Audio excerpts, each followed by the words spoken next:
Peace, y'all. It's your boy Zulu King Street Fame, man. I'm here with Kodak Blow Up. Y'all know what time it is, man. We finna get this shit popping over here and kind of let you know about myself and my background. You know what I mean? So originally, I'm from Brooklyn, New York, in the crack era. I specify that because it's a whole different time frame from a lot of the things that's going on like now. Even though now you see it a lot of the violence and all that type of stuff, but it was like different back then. By the time I left New York when I was 12 years old. So I say I'm a Floridian because I was raised down south, you know what I'm saying? But by the time I left New York at 12 years old, I was almost kidnapped 3 times. I was almost stabbed twice. I got hit by a car, like all kinds of stuff, bro. Like it was New York at a time and period that was just like crazy, you know what I'm saying? And the best thing you could do is like mind your business. In them 12 years, I went through a lot of shit. So like later on in life, I also done time and stuff like that, and I ended up with like post-traumatic stress disorder and all that type of stuff. But I think it comes from back then, you know what I'm saying? Cause like, I'm like real nervous with children, you know what I'm saying? Like I'm always watching it. I think because the most scariest thing that ever happened to me, I've been through a lot of shit, a lot of stuff. I'm not gonna stay on here, you know what I'm saying? But a lot of stuff that I've been through that doesn't affect me. Like I wasn't scared like when I was almost kidnapped, you know what I'm saying? I was a kid, I was like 7 years old. I almost got kidnapped by the same person twice. The third time that I almost got kidnapped was my uncle's girlfriend at the time, which is my cousin's mother now, you know what I'm saying? But and she was about her business, you know what I'm saying? Like, so they pulled me out of school. She called and threatened to kidnap me. At that time, my uncle and them, they ain't had no kids. I was like the kid, you know what I'm saying? So I was always with my uncles. I grew up with an older crowd, and she knew to hurt my uncle, she would get me to hurt my uncle, you know what I'm saying? So, but they snatched me out of school. That was the third time. They snatched me out of school before she got there, but it was serious because she actually climbed the projects up, you know what I'm saying, like 13 stories and went through the window and stabbed my uncle while he was asleep, you know what I'm saying? So it was not a threat to take lightly with her, you know what I mean? But migrated to Florida. When I migrated out here, it was a whole different world. At this time, the culture in Florida was booty music and bass music. If you go back in time and you look at the DJs, like you had Quad City DJ, everything was quad, the culture out here was just like bass music and all that type of stuff. I was coming from the culture of hip hop to out here. So I really didn't like it, you know what I'm saying? And it took a long time to get used to it and that type of stuff. I also seen the culture of hip hop go from New York to out here, to the South. From the West Coast, you know what I'm saying, then to the South. My criminal like record and all that stuff, it didn't come to Florida. Even though in New York, you don't really get caught doing a lot of shit unless like now they got cameras everywhere and it's a whole different world now. But out here, when I got out here, is really when I started like, you know what I'm saying? What was your age of your, like, you know, you can remember like your first offense, you know what I'm saying, with no law running? My first offense was a bullshit charge and I was in Paramount and shit. I was off of I think it was DeWitt. I was off of DeWitt Street, and it was a bullshit charge. And I was drunk, you know what I'm saying? Because my family, they was always drinking on holidays and shit like that. So I was drinking young. So I was minor. I was 18, and I had a beer with me, and I went to buy some weed. And the jump out boys jumped out at the spot, and they took me to jail for that shit. But that was just like some bullshit, you know what I'm saying? Like a bullshit charge. But from there on out, it was just like constantly getting locked up. Like I couldn't stay out of jail. You know what I'm saying? I don't know. And you get targeted as you grow. When you go to jail more, at first you be scared. You know what I'm saying? Like I ain't gonna lie. Like first time I went to prison, you be hearing all the stories, you be scared and that shit. But once you go through the system, you get familiar with it. So it's not nothing to be scared of no more. You know how to survive in. It's just another place you know how to survive in. You know what I'm saying? So you don't get scared of that shit no more because I know what it is. I know what's waiting for me. I know how to make it out of there. And I know what I got to do if I got to do something in there. You know what I'm saying? I know how to move. So you just get more better, trying to get more cautious at what you do. And you always come up with this plan, how you going to do this. I'm gonna get out and I'm gonna sell this and I'm gonna do this, but I'm gonna set it up like that. At the end of the day, there's no right way to do wrong. You know what I'm saying? So you end up gonna get caught. You know what I'm saying? And you know, you got very few people that's been in the game that's never been arrested or something happened to them, or you know, a home invasion, they tied their family, or they get shot, or there's very few people that escape this shit. You know what I'm saying? So, you know, you were telling me that, you know, after the first time you going into jail, whatever, you know, you had multiple times that you went back in and everything. In the span of what you can remember, how many times you think that you've been arrested?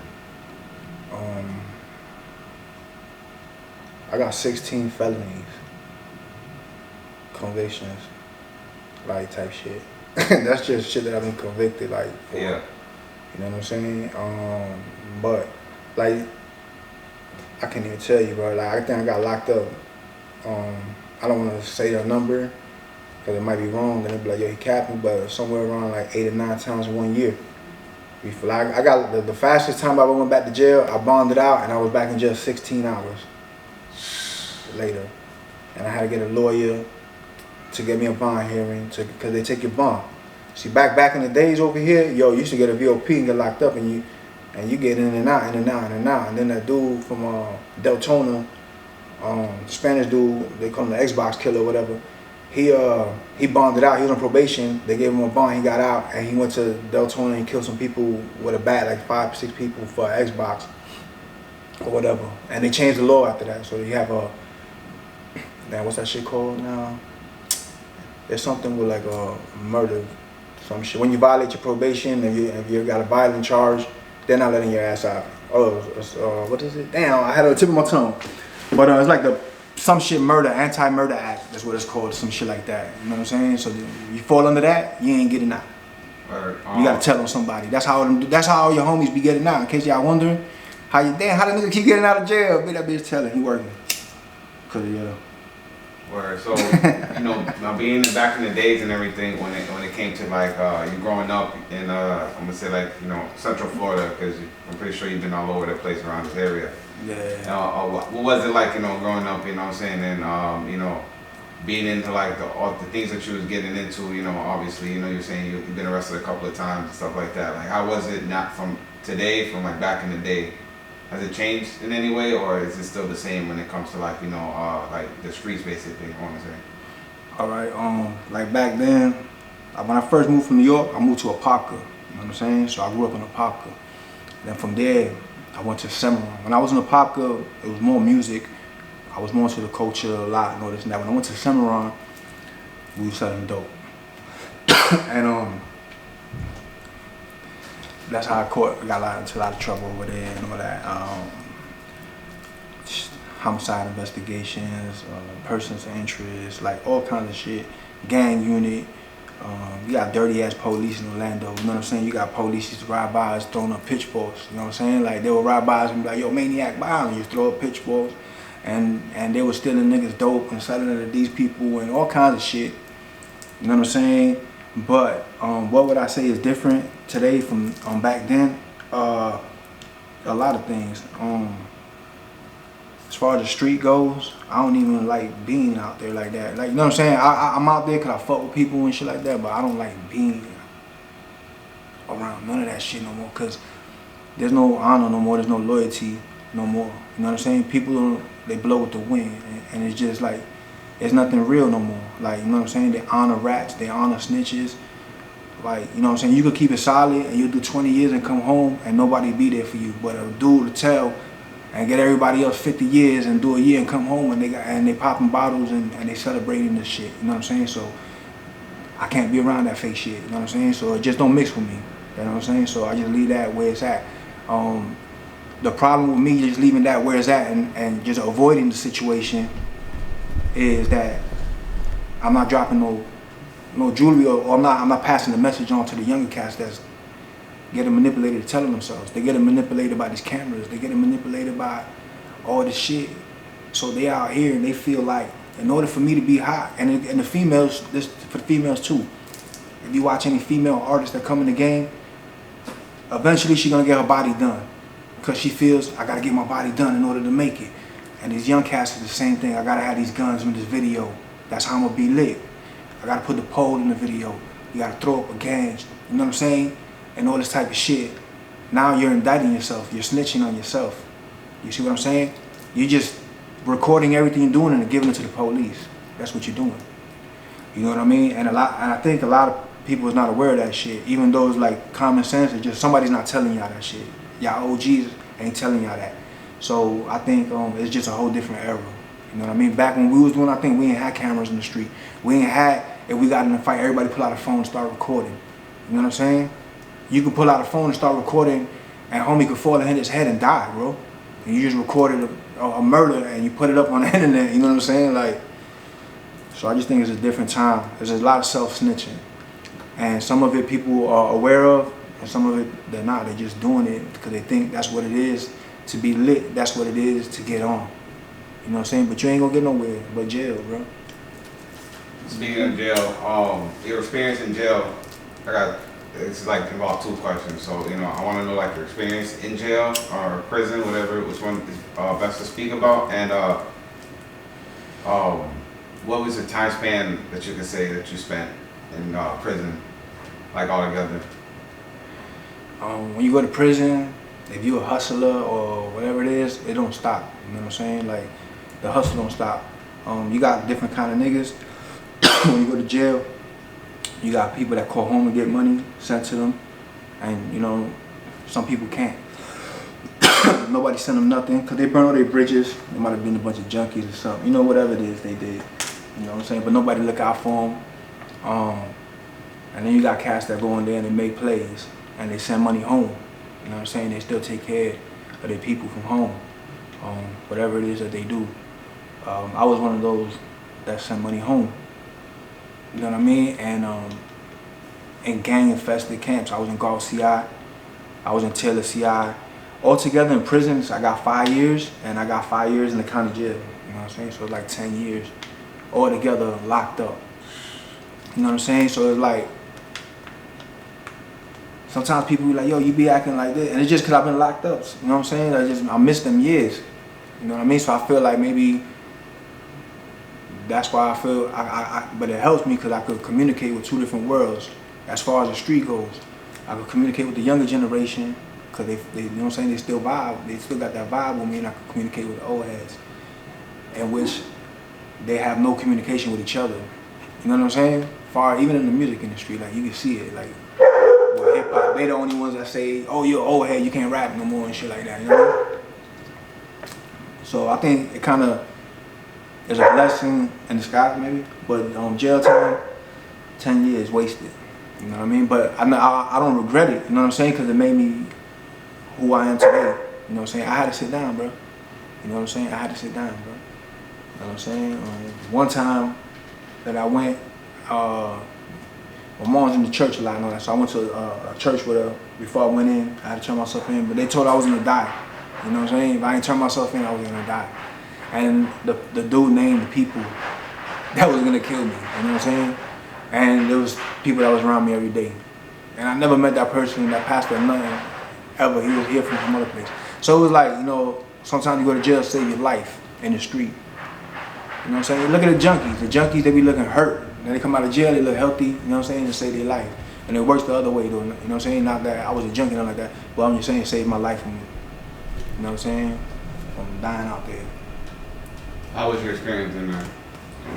From the first My experience time? in there, I was scared at first when I go to prison, I ain't gonna lie. When I first went to go there, and then when we in Florida, so it's a little bit different. The police, they'll kill your ass out here. They'll beat you to death, you know what I mean? Lake Butler over there, they had the feds hit them, and they had like a cemetery in the back, you know what I mean? Oh, the jail? Yeah, you know what I'm saying? Like, you can look all this shit up, you know what I'm saying? There's a dude in Miami, he was in Dade in Miami. It was an inmate, and the police they took him and put him in the shower, the COs put him in the shower with the water so hot, he killed him. They killed him, they cooked him, you know what I mean? Like, it's real treacherous with the police, you know what I mean? So you gotta watch, because the police, they'll get your ass. As far as like, jails to survive in jail, you got some rules. You can stay away from gays, gangs, and gambling. You know what I'm saying? All 3 of them bring problems. But if that's what you do, that's what you do. And respect. Respect is everything. So if you carry yourself with respect, and you know what I'm saying, then you be alright. You know what I'm saying? You be alright. Just you go in there thinking, you know, you can do whatever, or you just disrespecting people. Some people ain't gonna play about that. You know what I mean? It might cost you your life. Okay. You gotta be ready to die, bro, in jail at any given time for a honey bun in a suit. Most craziest things you probably seen, you know, being in prison, or like things you probably seen or heard. I seen all kinds of crazy shit, bro. I seen a lot of crazy shit. I seen officers cuff, get up. You know what I'm saying? See, the thing about these prisons over here in Florida, we got 127 camps. They're in the middle of nowhere, so the people that work, they're all related. You got cousins, aunts, and they all work different shifts. This is the only thing that employs them. You know what I'm saying? That little town where these prisons are at. So if I got a problem with one officer, then the next shift might be his cousin. So they put head of towel on you and shit like that too. They took an inmate that he was gunning a female officer, and her husband worked on the other side. They beat him. His ribs punctured his lung. He died. I seen officers get cut. I seen inmates chase officers with knives all around the damn compound. I seen them dude get hit in the head with a rock real hard, and that life flighted him. He died. He ended up dying. They had us in a box for like 6 months investigation for that shit. I seen some gay dudes beat the living shit out of, you know what I mean? Some punks straight up beat the living shit out of dudes, man. They go around messing there with a punk, or get caught up in some love triangle shit and they not playing, beat you with a lock, you know what I'm saying? Stab you, all kinds of shit. You see all kinds of shit in prison. With fights, you know. You see people try to kill themselves a lot too. Really? Yeah. You know what I'm saying? You see people try to kill themselves. All kinds of shit.